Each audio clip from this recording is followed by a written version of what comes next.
Tsongas. The gentlewoman is recognized. Thank you to my colleague for yielding.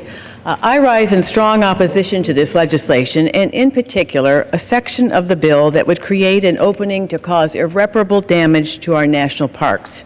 H.R. 8 would establish national energy security corridors to short-circuit the approval process for natural gas pipelines that cross our nation's public lands. In doing so, it eliminates long-standing protections afforded to our national parks and other historically significant areas that were set aside for the very distinct purpose of preserving our nation's cultural and natural heritage.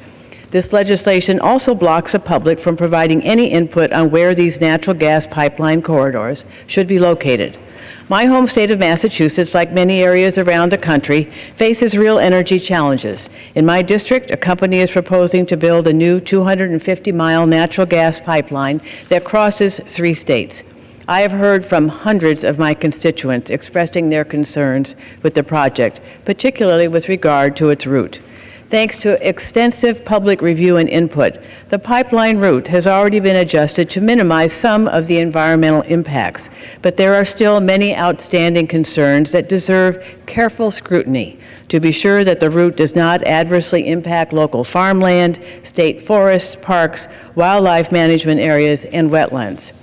The significant amount of interest in this proposed pipeline reflects the Commonwealth's long-standing history of preserving natural habitats and protecting open spaces for the public benefit, and we have invested enormous public resources toward these goals. This is also true of the investments that American taxpayers have made in our national parks.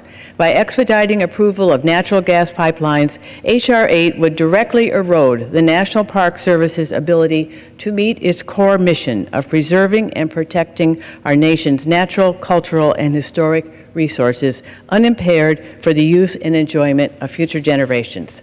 I offered an amendment with my colleague from Virginia, Mr. Beyer, to remove this section from the bill. However, the majority blocked this simple amendment from coming to the floor and receiving an up or down vote. Our national parks belong to all Americans and have been famously called, quote, America's best idea, unquote. National parks protect, celebrate, and give access to the many places that have shaped and defined who we are as a people and a country. Members should have been given the opportunity to vote on whether or not we should protect our national parks from natural gas pipelines. I urge my colleagues to oppose this legislation, and with that, I yield back.